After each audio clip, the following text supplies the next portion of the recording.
How do you get better every day? In fact, how do you get better every day on autopilot? And that way, one day, a year from now, you wake up in the morning and you've totally left your competition in the dust. Hey, my name is Sharran. I serve as the president of Real. And most importantly, today I want to show you how to suck less tomorrow by doing these 3 small things that the compounding effect will stack and will leave your competition completely in the dust. This is going to be super tactical, so let's get right into it. So here's the big problem in getting better tomorrow. We have 60,000 plus thoughts a day. We have 14,000 commercial messages being thrown at us every single day. We have phones, we have social media, we have pings, dings, and bings. We have more email than we can handle. We are completely distracted. We still have to manage cash flow. We have to take care of our families, and we still have to work. In an environment like this, how do we actually make time to get better every day? What I want to tell you is you can't. It's really hard. So we have to find a way to put getting better every day on autopilot. So I've got 3 strategies for you on how you can actually get better every day on autopilot. But I'll tell you personally, I'm personally afraid to go a whole year without getting any better. Maybe I go a whole year and I'm a few extra pounds heavier. I go a whole year and maybe I have saved some time. Maybe I go a whole year and I've gone on extra vacation. My children are a year older. I'm a little heavier. I made a few $100,000 more. But if I am the same person and I have not grown, I'm going to get destroyed. That's why I want to suck less tomorrow. And I came up with this idea is, what do I need to do to suck less tomorrow? And how can I do it on autopilot? So here are the 3 tactics that you can install in your life to suck less tomorrow. Number 1 is to role play consistently. Whoever has the right skills is going to win, whether it's role playing on how you do sales, whether it's role playing on how you do work, whether it's role playing on the skills that you have to do the right thing. The best professionals role play consistently. The top CEOs in the world role play consistently. I want to give you a simple example. Several years ago, my partner Peter Lowy and I were in the process of selling our business TELUS Properties, and we were in New York City pitching Douglas Elliman. And I remember waking up at 5:30 in the morning, and Peter and I would walk Central Park, and he would ask me, hey, to prep for our meeting today, I'm going to ask you a question and I want you to answer it. So he would ask me a question and I would answer it. And then he'd say, that was good, do it again. That was good, do it better. So we would keep walking Central Park and we would role play every question that the board was potentially going to get asked us in the meeting. And then when we were in the meeting, and the question came by, both of us would sneak a smile to each other because we had already role played that thing. Because you give each other the gift of going second. You've already thought through and organized your answers, so you don't have to just use your built-in charisma every time. I want to give you 3 other ways in which you role play consistently. One of the things that I love to do is I like to use the dead time in my car to always role play. So if you're in a sales situation and you're in the car, I just think, I make myself get an objection or a thought process or a topic, and I say, Mr. and Mrs. Klein, would you like to buy a property that would pay you to own it? I just role play that over and over in the car, because then when I'm driving, that gets internalized into my rote memory. So when I'm faced with that situation, I have that question. Role-playing things when you're on dead time or in the car, in the shower, I know it sounds awkward, but what it does is it dramatically upgrades your skill. But the other point is, a lot of people just role-play the tough situations. They role play the objections. I see people who will set up accountability partners and they just want to role play objections, things that are not going well. Instead, I actually believe the objection role play is just 20%.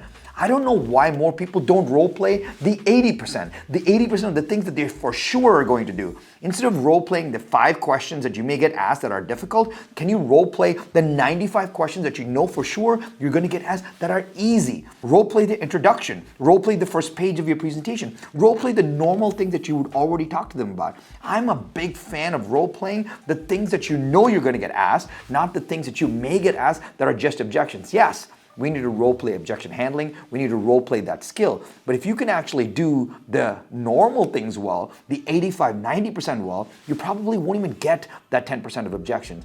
I've seen presentations done so well that it eliminated all objections just because of the role play. One key strategy I have for you is role playing with mentors. This is my favorite thing to do, and I like to put all the pressure on my mentor. So for example, if I feel like I'm going into a tough meeting and I don't know what I'm going to say or don't know how I'm going to handle it, I actually will call one of my mentors. Maybe I'll call my mentor, Peter Lowy, and say, hey, Peter, I'm having this really tough discussion around XYZ topic. And he'll say, okay. I'm like, could you role play with me where you are me and I am that person?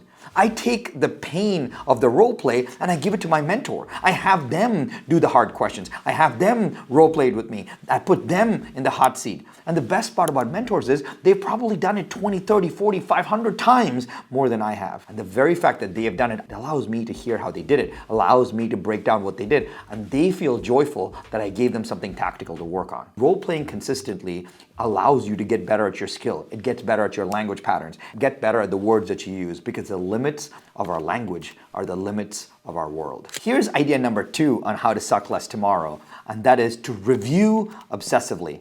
I wish I started doing this much earlier in my career, to review obsessively. I'll give you a few examples on how I'm spending a lot of my time reviewing obsessively to get better tomorrow. By the very nature of what I do and in this virtual world, I end up doing a lot of Zoom calls, a lot of Zoom presentations, a lot of virtual events. And every single day, I make sure that I spend a little bit of time reviewing one past Zoom call that I did. I want to go through my presentation and look at it and be like, wow, how did I present that? What did I say? How did I do it? I remember, oh, the audio is not right. The video is not right. My iPad gets blurry. It gives me a chance to go back and review my presentations because I can make one quick, small upgrade overall. Just reviewing the work that you already do can dramatically change your upside and upgrade around it overall. I have another story for you. Recently, I did a 10-city roadshow. Normally, when I'm doing a 10-city roadshow and I'm presenting in 10 different cities, I like to have multiple presentations, both for myself so that I don't get bored, and both for the audience in case there's any overlap. But these 10 cities were so spread out that my team told me, hey Sharran, you can get by with the same presentation in all 10 cities. Generally, I don't like doing that, but this time, for lack of time, I had to do that. But I promised myself one thing. I promised myself every time I delivered this presentation, when I came back to my hotel room, I went through it and asked myself, what is one upgrade that I would make? Just one. So every single presentation, every single time, I looked at the slides. Maybe I changed the title slide. Maybe I changed the story. Maybe I changed the font. Maybe I changed the approach. Maybe I changed the sequencing. Every single time after every single presentation, I made one upgrade to the entire presentation. And I was shocked because at the end of the 10-city tour, I realized that I had a completely different presentation at the end. I had 10 compounding upgrades that had made that presentation so much better. When you review obsessively, you get a chance to upgrade so much faster that it's impossible to beat you.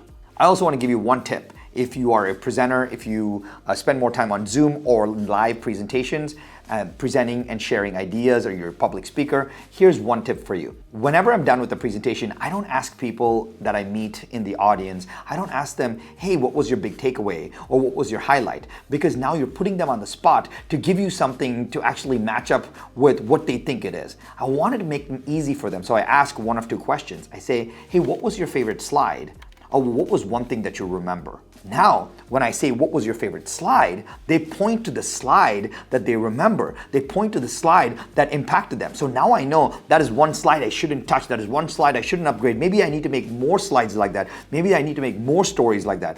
When I'm in presentations and everyone in that presentation tells me that references that one slide, now I know that that one slide is important. That topic is more important. Maybe I write a blog on it. Maybe I do a podcast on it. Maybe I can do more things with that. The next time you're a speaker and you're in a presentation and you're reviewing and you're talking to the audience, don't ask them their highlight. Don't ask them their takeaway. Don't ask them what they're going to do. Ask them what was their favorite slide, or what was the one thing that they remember that allows you to review more obsessively. The number 3 strategy to suck less tomorrow is to reflect honestly. Reflecting honestly is a really powerful thing that we are all so busy we don't get to do. And I want to give you a strategy in which how I talk to my mentors and my coaches on how I reflect. And I put the pressure on them. I walk to my mentor Peter and I say, hey, I'm thinking about investing in this building. I'm thinking about buying this multifamily asset. And I lay out all the facts for him. And instead of asking him at the end, what do you think? I say, hey, what is one thing you would do to upgrade? So I say, here's my investing strategy, or here's my presentation strategy, or here's my trust and estate strategy, or here's my marketing plan. What is one thing that you would do to upgrade it? Now, I'm not asking them for their reaction. I'm asking them, if it were their own, how they would make this better. That's what's cool, because now I'm tapping into 10, 20, 100 years worth of experience when someone is telling me, oh, I would just tweak this and that to upgrade it. A lot of times we are too close to the problem. We're too close to the solution. And when you give somebody all the information and you ask them what they think about it or their reactions, they are now in a tough spot because they don't know what kind of feedback to give you. But instead, if you say, hey, how would you make this better? How would you upgrade it? Instantly, their creativity kicks in, all their pressure reduces, and then they want to speak to you more. My mentors always want to take my call because I don't put them in a tough spot. I make it easy for them. I bring ideas to them, and I allow them to put their fingerprints on my ideas. That makes it a much better relationship overall. But most importantly, if you take one thing away from this video, I would take this. I call this the DBQ, which is the do better question. And that is, what is one thing I can do tomorrow to make it better than today? Ask this question every single night. When you reflect on your day and you say, what is one thing that I can do tomorrow to make it better than today? That way you'll know that you get a chance to reflect on your day, be thankful, pull out the best parts, pull out the worst parts, and then you can say, if I do this one thing tomorrow, I can make it better than today. That's the DBQ, which is the do better question. What is one thing I can do tomorrow to make it better than today? So to bring this all together, I want to introduce this concept, what I call the learning dogma. Because the more we learn, the more we act, and the more we build, powerful things start to happen in our lives. And this learning dogma concept is something that I've been thinking about for the last few years and how I can get better every single day. And it has three parts of this puzzle. It is when you discover something new, you get to learn it once. When you teach something, you get to learn it twice. But when you document something, you get to learn it forever. I'll say that again. The learning dogma is when you discover something on a podcast, in a newspaper, in a blog, on a YouTube video, you discover something. You only get to learn it once. But when you take that information, you package it, and you teach it, you get to learn it twice. Jim Quick used to say, when you teach something, you get to learn it twice. But I really do believe that when you take the ideas and you document it, maybe you build a system around it, maybe you build a presentation for it, maybe you ask your mentor how to upgrade it, when you document something, you get to learn it forever. That is the learning dogma. And when you put the learning dogma in place in your life, you get to suck less tomorrow and you get better every single day. So just remember to ask this question every night before you go to bed. It's the DBQ, the do better question. What is one thing that I can do tomorrow to make it better than today? Hey, if you have not seen my last video on the 50K framework, I break down this one tip that I paid $50,000 for to make any presentation, take it from ordinary to extraordinary. And that's right here, the 50K framework.